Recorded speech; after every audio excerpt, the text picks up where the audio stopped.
And I will say good evening, everyone, and welcome to our Meditational Satsang for this evening. And it's wonderful to have you all here. And for those of you who are new, I will kind of give a bit of a rundown as to how we kind of work the evenings here. First I will say that this is a sacred and safe resonance and space. So whatever is shared in the utmost unconditional love and free from judgment. So please know that you can feel safe and comfortable to share whatever it is that you choose to share. And the way the evening works is I will share what is coming through in channel resonance of the topic for the evening, and then we will glide into a meditation from there. And then after we're all back from the meditation, we'll open it up to the satsang discussion portion of the evening, in which you can share whatever it is that you feel that you received from the meditation or the channeling, or any questions that you may have, either related to the topic or whatever you so choose to share. And we are here holding space and total unconditional love as you share, simply as your truth, and we are free from judging that. During the moments of the meditation and also the channeling, I will be free from reading the chat, simply because it interferes with the resonance that's going on. So please know that. And when we get to the discussion portion of the evening, of course, I will be more interactive in that regard, and I will be reading the posts as I do record these, and we'll have them posted on archive on YouTube. And my understanding from Charlie is we've got an archive page coming up here on our Ascension website. And so with that said, this evening, the topic that was coming very loud and clear, simply from feedback that I've been receiving a lot from many people on the journey, in particular the last couple of weeks since the last time we connected in satsang here, is having to do with automatic programming and about wanting and about shifting those perceptions of having to do with being in pain and disharmony and things of that nature. And so a channel came through me last night, which I actually added to a most recent YouTube video that I just did, actually, a few days back. But I'm going to read it from that. And I will start out with this quote that I talked about the last satsang that we had. And it seems to be bears repeating, more so tonight, given the topic for this evening, which is this quote by Jacqueline E. Purcell, which says this: "You must unlearn what you have been programmed to believe since birth. That software no longer serves you if you want to live in a world where all things are possible." And that's very, very key, because what has happened in essence is that we have been programmed in essentially from birth a certain set of beliefs, and they are what I call BS, and some people call that bullshit, but it's really belief systems. And so these belief systems are no, you can't do this, I'm not good enough, I'm not worthy enough, I'm not lovable. And those are some of the core key ones, and they're given to us through different indoctrinational programmings of things that you are told from a very early age that you cannot do, or you cannot go someplace, or certain things that you are not allowed to say. And that's why this space here is such a free and open space where we're able to share whatever is coming through, because we're really coming back into being the childlike essence. There's a difference between being childish and being childlike. Childish is when you are being in that space of behaving more or less unmature for your spiritual evolution. Being childlike is having that essence of wonder and awe and seeing all infinite possibilities. And this is what this quote is referring to that I just read, is you are to unlearn those programmings. And so how do we do that?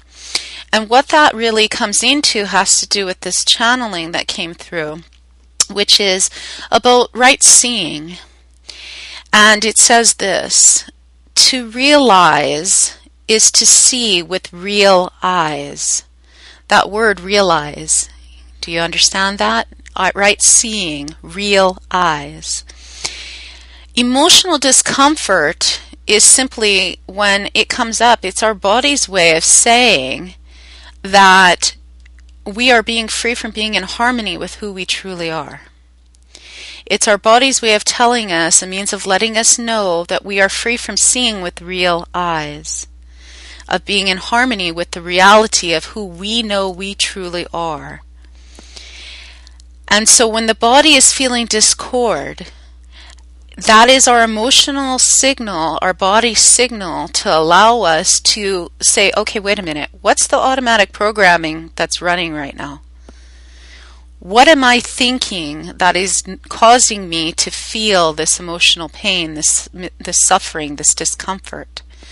What is causing me not to be in harmony with what is? And really asking what those questions are. And then when you come to an answer of what that is, what would your life be without thinking that thought, without having that feeling within you? Now, most of the time, the answer to that is we'd be free. We would feel happiness.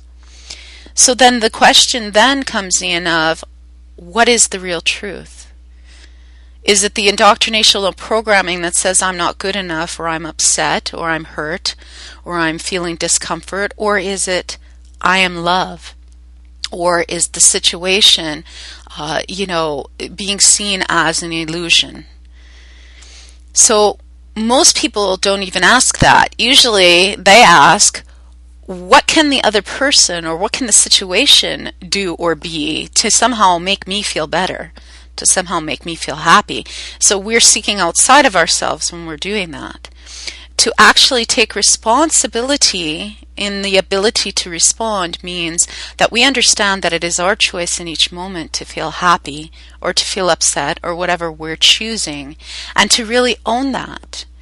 And then to try on the thoughts of, what is it that's causing me to be not in harmony? Try on that thought, try on that feeling. How does that feel in the body? And then try on another thought of I am love, or what you prefer as your vision of who you really are as God, as source, as beauty, as love, or that person or that situation.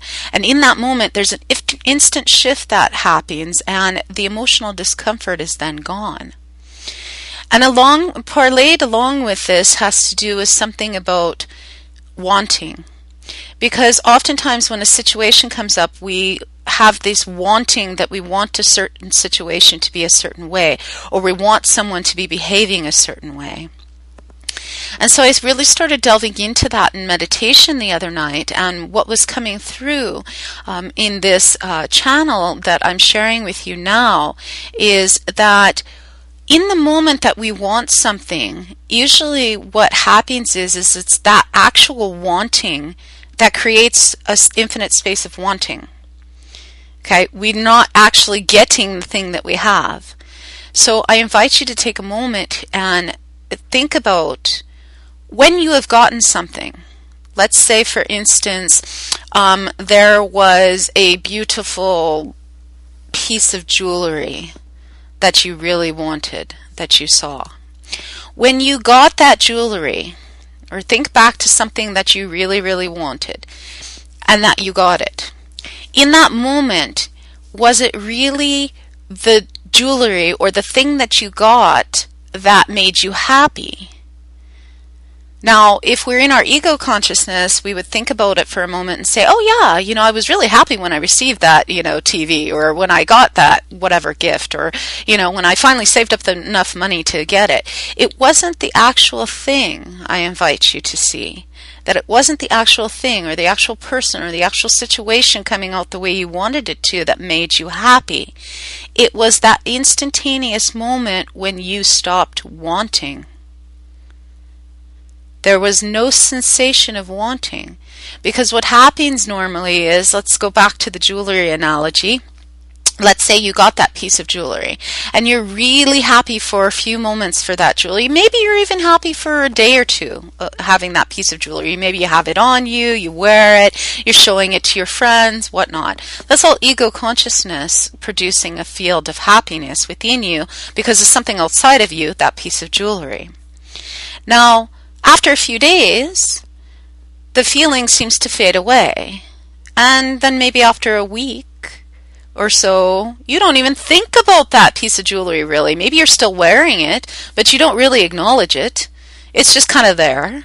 You're not in that space of such happiness when you received it a week before. Why is that? Because it's not the actual thing that you are looking at that is making you happy. It's not the actual thing that you getting what you want that actually made you happy. It was the actual space, the resonance of the fact that you are no longer wanting something. So now we're going to step into a meditation within this, and we're going to see if we can come into a space where we are no longer wanting, where we can actually understand that we already have it. And within already having it, then it manifests into our consciousness. And so then rather than going outside of us all the time and seeking for another thing to be wanting, after we get what it is we want and that slowly fades away, we can come from a different space of desire, which is from the root word sire, which means of the Father, in which source of the Father, God, is actually birthing through us in that type of a desire, rather than an egoic wanting.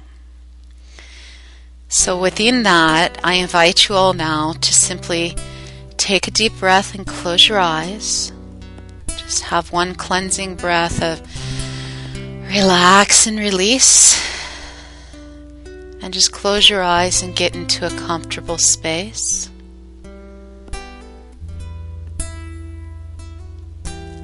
And just focus on your breath right now. Just notice the sensation of the breath as it's going in, filling your body with air and love. And then as you release out, feel the emptiness, the nothingness, in which everything resides that's within you. Just keep focusing on the breath, breathing in deeply, filling your belly with the air of love, the essence of love. And as you exhale out, just letting all of the tensions float away.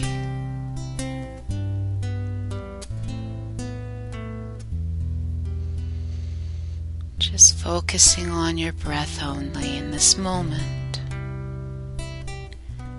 knowing that all that is right now in this moment.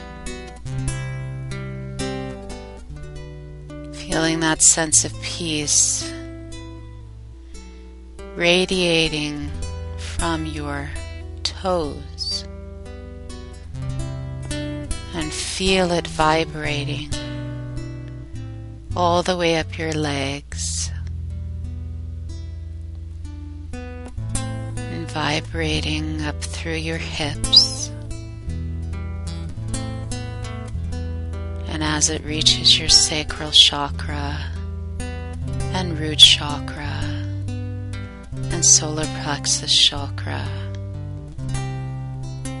Feeling that vibration just soothing and cleansing.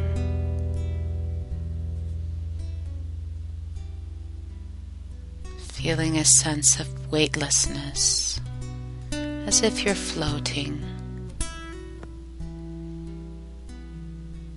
Allow the vibration to move up further to your heart chakra.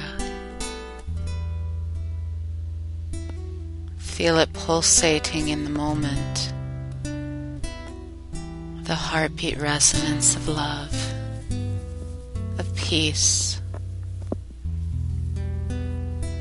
Feel it vibrating out through your hands and arms, making you feel like you're floating still, ever deeper and deeper, up to your throat chakra, the song of your soul. Feel your throat chakra vibrating with the resonance of the Om, in oneness with the heart chakra. Feel that vibration shifting further up still to your third eye, your soul eye, and then up to your crown and out and around, encasing your whole being, just filling you with the lotus of light, as if you're floating.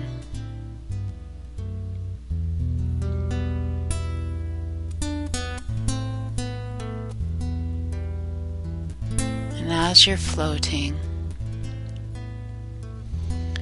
I want you to see yourself either in a pool or an ocean, some form of body of water, a river, in which you're on a floaty of some sort.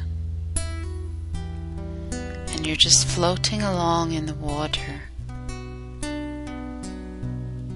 this sea of love. Calm waves are upon the seas at the moment. And you're just beautifully relaxed, totally and completely relaxed.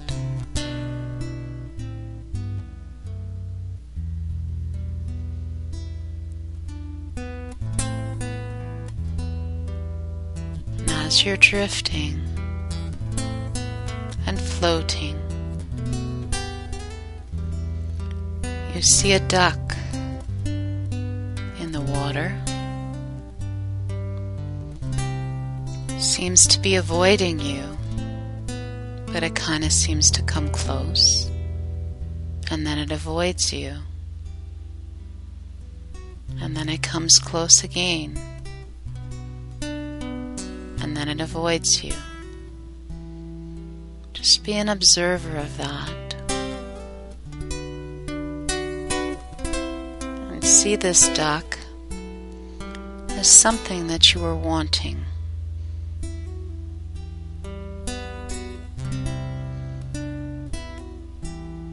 Notice it. Notice any feelings that you have about it, any thoughts, any concepts as you're watching this duck come closer and then back away. Notice it as something in your life that you've been wanting, that you seem to feel is out of your reach. You may even try to reach out to the duck and pet it, and the moment you do, it turns and goes away. And yet again starts to come back. Just notice what feelings are coming up within you. Be free from judging. Just notice.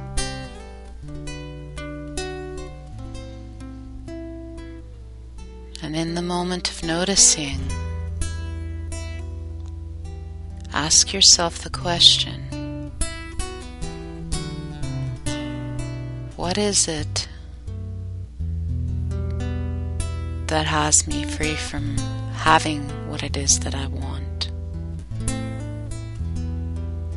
Is there a fear there? Are you angry with this duck? That you can't seem to capture what you want? Just notice whatever it is that's welling up. Free from judging it, just notice. An awareness of it.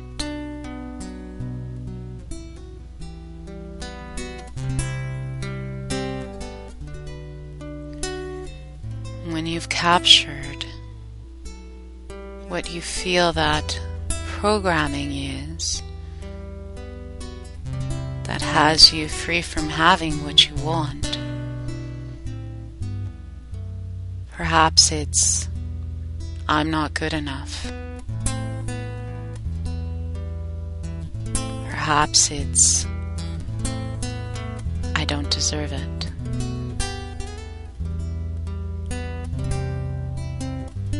Perhaps it's I don't love myself enough to have it. Just notice whatever that is. And then ask yourself, is that really the truth? Does that truth make you feel that you are the essence of Source?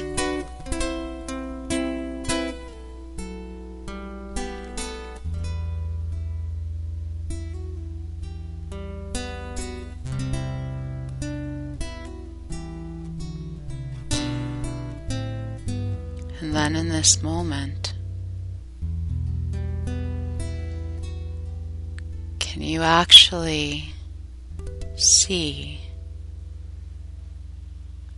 and say to yourself and to the duck, I am worthy.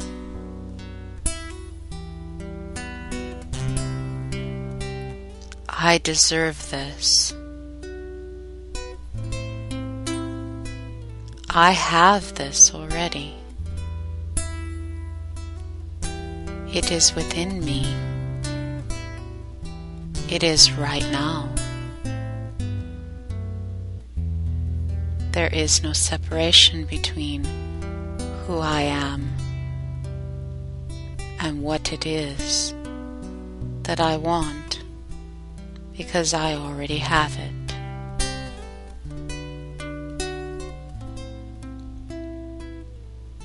And can you notice now that as you're saying those words again and again, I am worthy, I deserve it, I have it already, it is within me. Notice that the duck is now sitting in your lap.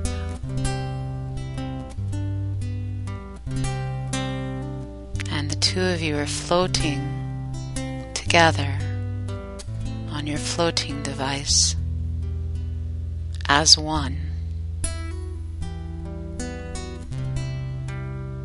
How does that feel now?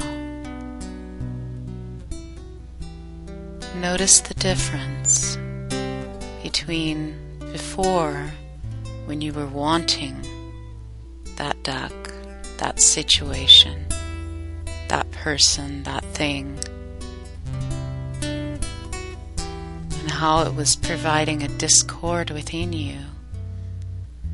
And notice how now that you have it, because you know you are it,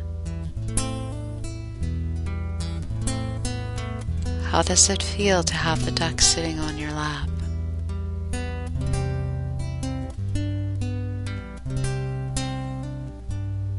It's really tuning into what that feels like.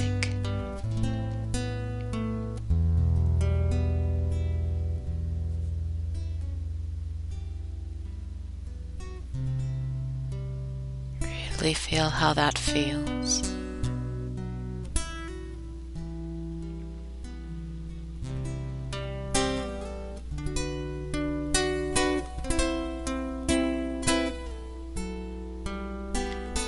And now notice in the water that there's a whole massive bunch of ducks in the water. They're all talking to you. There are all these things, people, situations that these ducks represent. Notice that they are all things that you are wanting, but notice that you no longer want them. Notice that you are them, that you already have everything that you have ever desired. The ducks are already there. All of them are already with you, because they are you.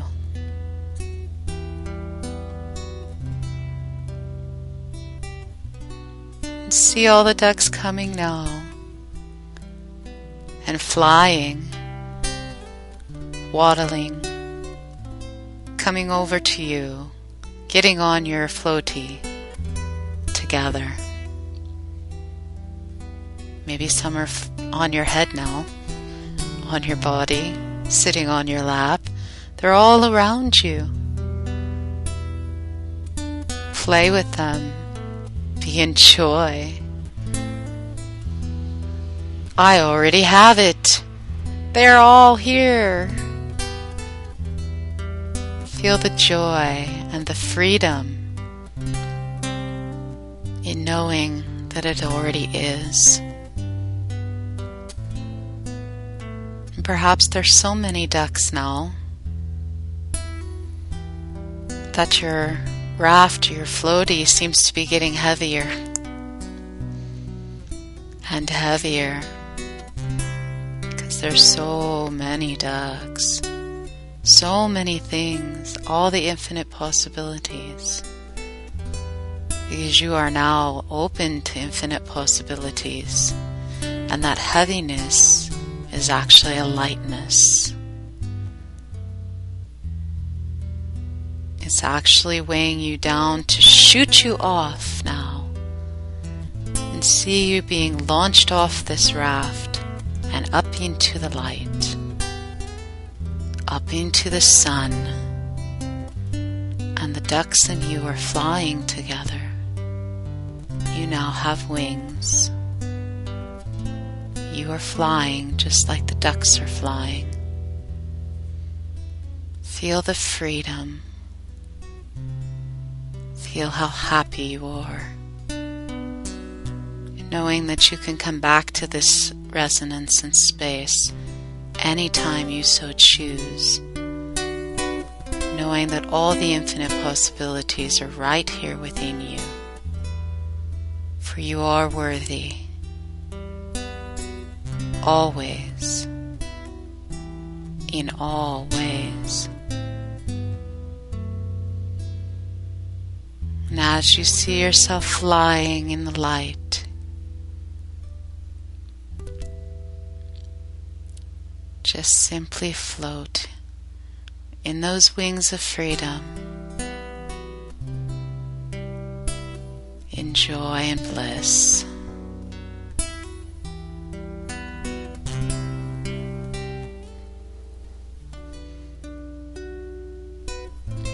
Whenever you feel ready to come back, you're going to simply find a place to land, and in your landing you will start to feel yourself back in the room and back here with us, and just feeling in this space of free from wanting anything. You already have it. And feeling more and more here.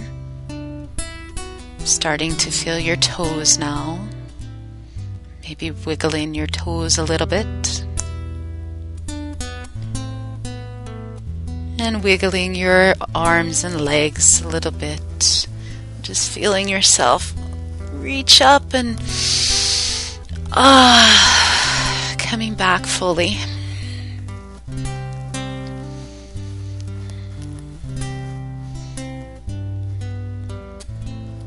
With the breath of fresh air.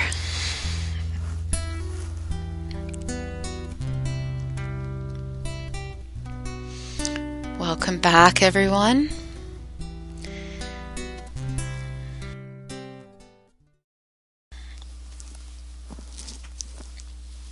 When you feel you're ready, if there's anything that you would like to share, please feel free to, or any questions you may have. We will open it up now to the satsang portion of the evening in discussion. So if there's anything that you wish to share about your experience, or any questions about what was shared earlier, or any questions in general, just feel free. Cassandra said she has to leave. Okay, well, we love you, Cassandra. Thank you for being here with us this evening. Much love to you, love. Lady Di, big smile. Awesome. Big smiles all around. Light says thank you. You're very welcome. You're very, very welcome. Lady Di says, yes, I want to sleep. This meditation gave me such peace. Ah, fantastic. I'm glad. Sometimes it's good to go to sleep afterwards. When I first started out in meditation, when I started out, I was doing self-hypnosis is the way I started. And I would often fall asleep. And Lady Di says, my princess pill. Well, thank you. Yes, I am the purple pill, and that's not Viagra, okay? LOL, Lady Di said. Yes, exactly. Charlie says, thank you. You're very welcome, Charlie, love. Yes, I am indeed the purple pill. That will put you into a resonance of peace. So there you go. Meditation is a beautiful form of that. And so sometimes we're feeling to drift off to sleep afterwards, and that's what I did often when I started out in self-hypnosis. I found myself falling asleep, and I get that question actually asked a lot because I am a meditational hypnotherapist, and so when I teach meditational hypnosis, people often ask me, about the meditation part. If I fall asleep in meditation, is that a bad thing? And my response is always definitely a no. What it is we're simply recalibrating our energies and going deeper and recalibrating our energies to the vibration of meditation for the next space of consciousness and evolution that we're in. So Lady Di said, I have this thing during meditation that I'm like jerky awake, but I am not asleep. It's a strange moment. Basically what that is it's like what we call REM sleep, rapid eye movement, or lucid dreaming state is often what it's called in sleeping resonance. So that's what it is that you're experiencing during meditation, and that's a good thing because, like I said, you're recalibrating your consciousness for your next level or next phase, if you will, in your evolution. Laura says, I need answers to questions in my life. I've been told to pray. I want to know more. First of all, I would say, do you know how to pray would be my first question. And you need answers to what questions in your life would be my next question. Light said, how did you do the self-hypnosis? Did you have a teacher? Yeah, myself. I'm self-taught. Lifelong learner is what I call myself, which is actually the title of my first book. Lifelong Learning is my first book, which is actually about homeschooling, but it's a jump start into spirituality as well for those who are beginning on the path. to basically get unglued from the time-space continuum and get unglued from, the paradoxes of life, of the illusion of time and stuff. And so I started out in self-hypnosis, on my own. I taught myself. So, and then developed my own meditational hypnosis course from it in the many years of study as a lifelong learner. So, Laura said, no, she doesn't. You do not know how to pray. It's interesting that you say this because I was getting called that next week's Meditational Satsang is to be about how to pray. So I won't delve into it here, but I will say this, that come back next week for sure. But in the meantime, I will say to you that the way that we have been indoctrinated how to pray is not how to pray. And next week satsangs will definitely be on the art of praying. And actually how to pray. So you said, Laura, that you need answers to your questions in life. You do not think so. You do not think so what? What questions do you need answered in your life? Specifically, how can we help?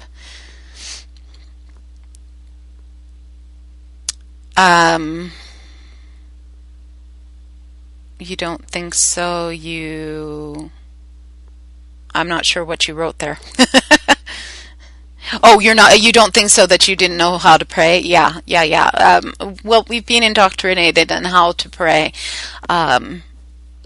which is again, another automatic programming that we've been given. And to shed that, is to come into a space of what prayer really is in the heart space resonance. So that's a whole meditation and a whole satsang in and of itself. Catholic, Laura says, question mark. Yes, I am a recovering Catholic. I'm a recovering Catholic.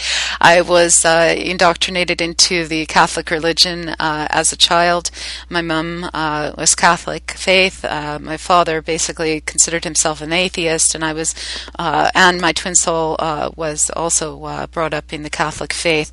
I left the religion when I was 13, and it started my quest for what I already knew as a child and was already experiencing as a child anyway, of delving into spirituality further than I was of what I experienced as a child and throughout my whole life.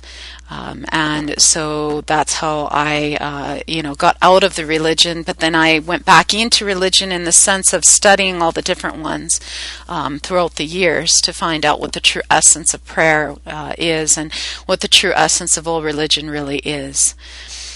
So Laura said, yep, so much is being kept from us. It's being kept from us purposefully, and it was so that we can awaken to who we really are. And also because when we came here with the soul agreement as a collective consciousness to experience the opposite of those things. So those things were kept from us so that we could experience what it was like, or what it is like to experience not knowing what prayer is.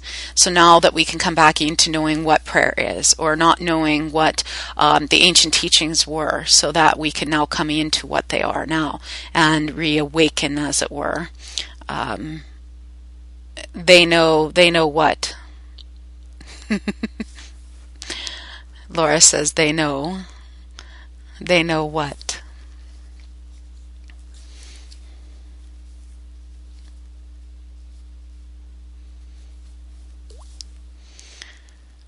What we are now to know. Of course. It's like I said, it's being kept from us purposefully, as because it really hasn't been kept from us per se. It was what we chose as a collective consciousness to experience. And the reason that we have this perception that something's being kept from us is because we purposefully put blinders on to forget.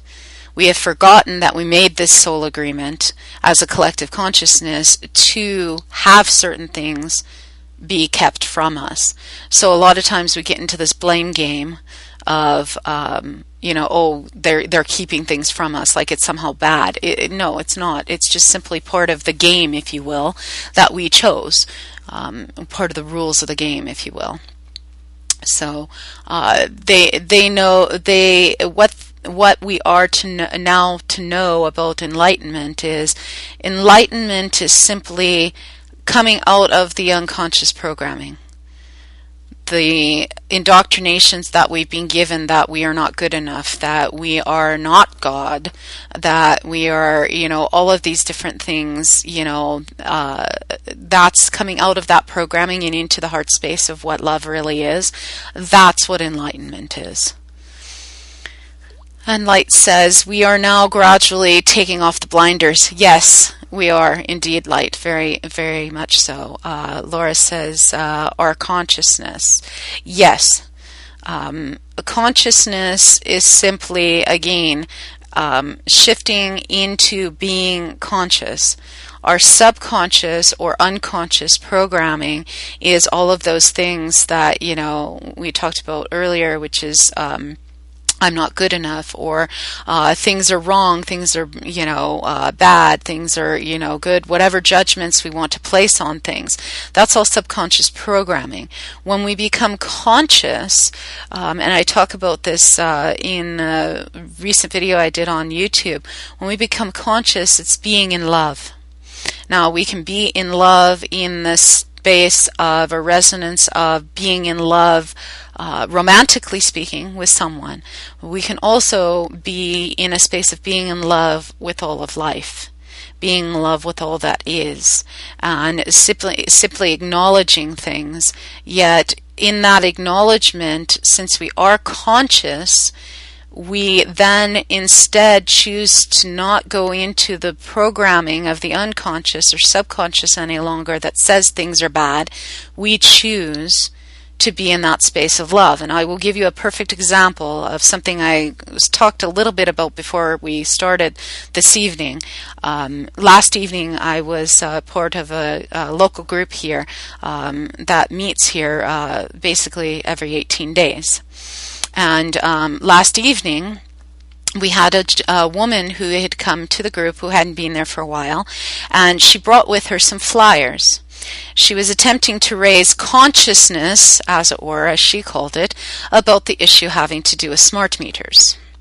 Now, this seems to be a big controversial issue, and she is on the bandwagon, if you will, wanting to, with these flyers, there's supposed to be this big council meeting, I think, coming up here on Thursday, or some rally or something like that that's happening this coming Thursday here in town or whatever, and then the next town over, there's some other, thing that's going on in conjunction with it and all this other stuff.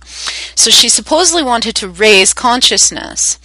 Well, when you're in an unconscious programming state, as I shared with her, and there were many who were there last night who agreed with me, when you're in an unconscious programming state, you end up being in that indoctrination of, we all need to band together and say no to smart meters. That's subconscious programming. That's getting into what they want you to get into, which is being busy with being distracted, because it keeps you from being conscious. When you step into consciousness and you understand that everything is love, and yes, this is all part of the journey, yet all of us getting together and standing and saying no actually activates more of that no. So why would you want to band together to say no? You want to band together to say yes. So what I brought forth into the group was, instead of gathering together on Thursday to say no to smart meters and to try to convince the council members to take a stand for this and change, such and such government, regulations and all of this stuff, rather than that, why not take a stand for something else? Take a stand for a solution in consciousness. And a conscious solution is free energy solutions. What can we do to go off the grid and not even be part of the system at all? Okay, what can we do? Here locally, we have a woman who is trying to start up a group where we're using some sort of a bartering system, in a sense, that we are exchanging time for services rather than money, so that we're not relying upon the monetary system.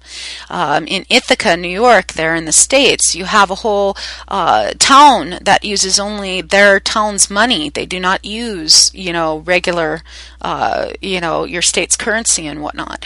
So those are the solutions that, instead of delving into the indoctrination of the unconsciousness, of standing there and saying no this and against this and whatever, we actually are taking a solution for love and saying yes to something. And so that's the difference. And when I brought that forth in the group, there were many in the group. Pretty much everyone who was there was in the same resonance, who understood. And I believe I also helped enlighten the woman who had brought those flyers to see another perspective as well. And so Light says, Charlie knows about this too, unconditional give or take. Yeah, exactly. Yes. Charlie says, there's one in your town. Oh, that's awesome. There's one in your town. Very good. That's awesome. Lady Di says, UGOT. Yes. I like that. UGOT. That's awesome. Laura says Amaya has a link to that for that. Okay, very nice, very nice. Yeah, those are the solutions, because delving into standing there and saying no to something is just going to perpetuate it, right? And when you're in an unconscious state, you perpetuate that automatic programming of no this and can't do that, and this is bad, and that kind of energy. And so when you step into the consciousness of saying yes, which is the consciousness of love, then you have nothing, you're not against anything. You're free from being against anything. You simply are resonating in that space of love, and you see that those type of things are just a distraction. I don't engage in politics at all in that sense, other than to simply say what I've just said, which is helping others to see, the conscious way rather than the unconscious way. Light says, can you explain simply what I can do to shield my energy in large masses of people? I tried golden light ball of energy, but it didn't help. Yeah, actually. And it goes to what was coming through in the channel. First of all, is understanding the illusion of the fact that you are free from needing a shield.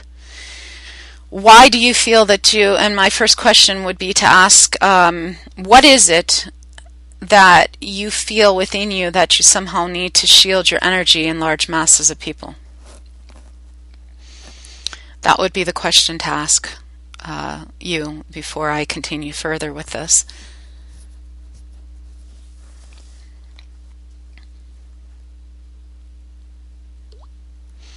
Too much energy coming through you. Okay, do you, in school, okay, do you understand though that we are as a consciousness, and when we step into that awareness and consciousness space, that space of being that consciousness, for that's who we are, that an infinite flow of energy is just going to come through you anyway. That's who we are. Okay, so there's really free from being anything to shield against. Again, that is an us versus them thing. This is a for or against type thing. You're saying there's too much energy. What if you shift your perception? And what if you see instead in that real eyes, looking with those real eyes, realizing that you are just simply a clear channel, and that just the right amount of energy is coming through you rather than too much energy, that in each moment you're receiving just the right amount of energy. Okay, and Light says, oh, okay, that makes so much more sense. Yeah, see, it's the illusion, it's that subconscious programming, again, that has us somehow feel that, oh, it's too much energy. How can there is no such thing as too much energy. Energy is energy, simply. It's the moment that we place judgments upon it as to being too much or too little or whatever, and how it makes us feel inside upset. No, that's not the truth.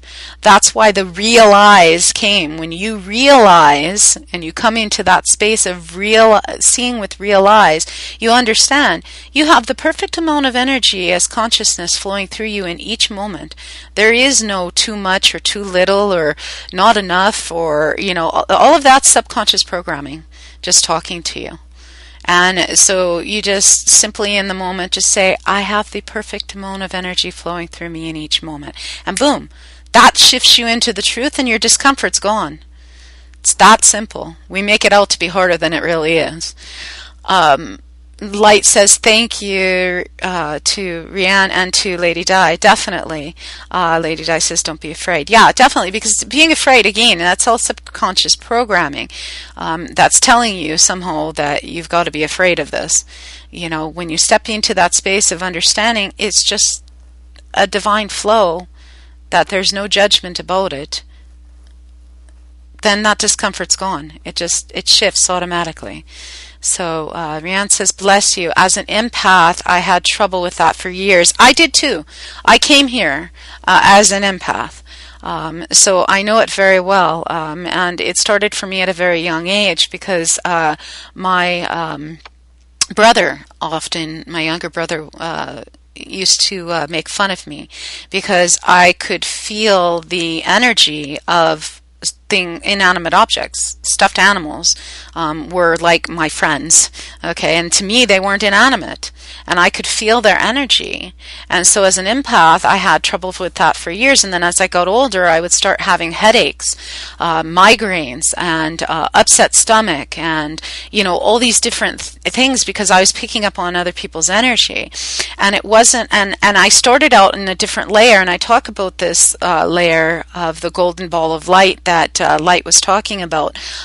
For those who are beginning on the path, sometimes that does help, and it did help me for a while to encase it in golden light, or for me it was purple sometimes, or sometimes white light, and then bounce it back out. But then shifting in my resonance over the years, I've come into a space of understanding that, okay, even that in and of itself was an illusion. That the real truth is that I'm not taking on anything unless I'm choosing it. And the energy is just flowing through me. And if I'm choosing it, that's putting me into a space of discomfort. What is the real truth?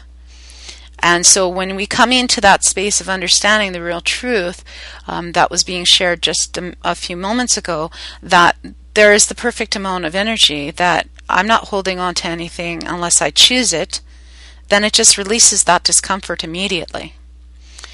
Laura says, I still have so many questions. There are too many right answers. I have been praying. Well, love, shoot. What questions? That's why I'm here. Tell me what you have questions for. That's what satsang is about. Satsang means it's a Sanskrit word that means to sit in the truth. Okay, and so I'm here to sit in the truth with you and to share the truth of you, of who you are through me, through Source. So simply, let me know whatever questions that you have, and we can sit in the truth of it and have those answers come through in your being, so that you can understand more. Too much for this forum. Okay, fair enough. We shall pray for you, indeed. If you would like to, you can contact me, offline, and we could discuss it in a mentoring session. I do mentoring sessions as well, and we can get into a deeper discussion about this, more on a one-on-one basis. So I will put that out there now for anyone who's interested in having a mentoring session with me about anything from twin souls to questions about life to knowing who you are and why you're here, whatever, you can contact me at my website, which is www.diamondlady.net, or you can email me at Nenari, Nenari, at diamondlady.net. Also, we do have a new website, my beloved Sweet Troubadour and I, and that is www.nenari, Nenari, Nenari.net, and that's a website specifically for twin souls and also for divine unconditional love. And so you can go on there, and you can also email us off of there if any questions that you have for us as well. And we're also on here every Tuesday night. We're here doing the Meditational Satsangs Tuesday nights, 7 p.m. Pacific Time, 9 p.m. Central, 10 p.m. Eastern Standard Time, here on our Ascension website in the group meditation room.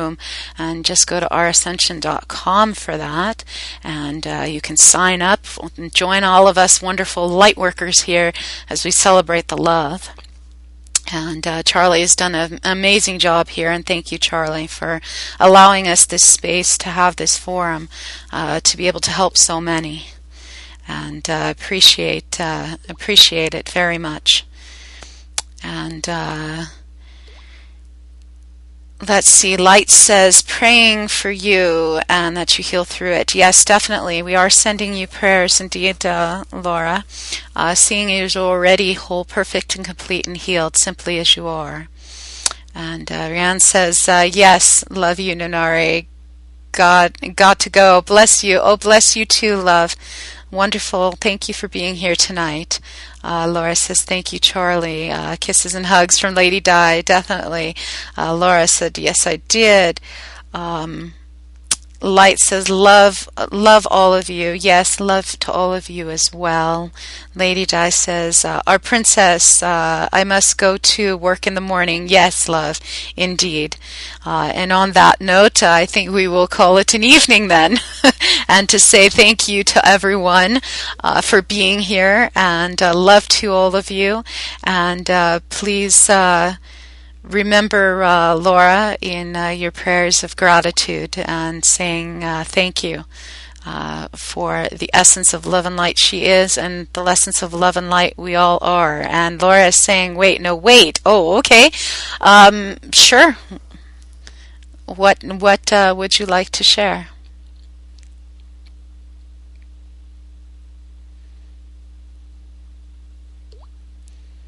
One more prayer. Okay, one more prayer. What would that prayer be?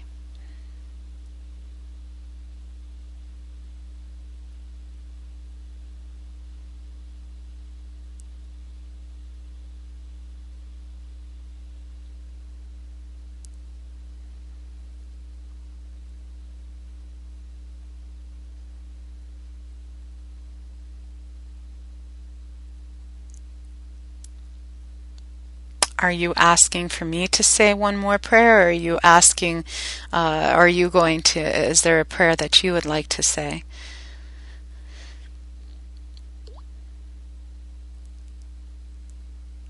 I need to know answers to questions for me, Laura said. Okay, in understanding that the answers are already within you, the prayer is in thanksgiving. We say thank you that all is within Laura in this moment, and that the answers that are within her will be revealed and are revealed to her in exactly the right divine timing that she is meant to receive them. And for this we say thank you, Source. We appreciate that this is being provided, and so it is. And with that, I say love to you, Laura. And please know that you can contact me anytime. Amen indeed. And much love to you all. Be loved now, for that is who you are. And we'll see you all here next Tuesday evening. Same bat time, same bat channel, as they say. 7 p.m. Pacific time. Much love to you all. Espavo.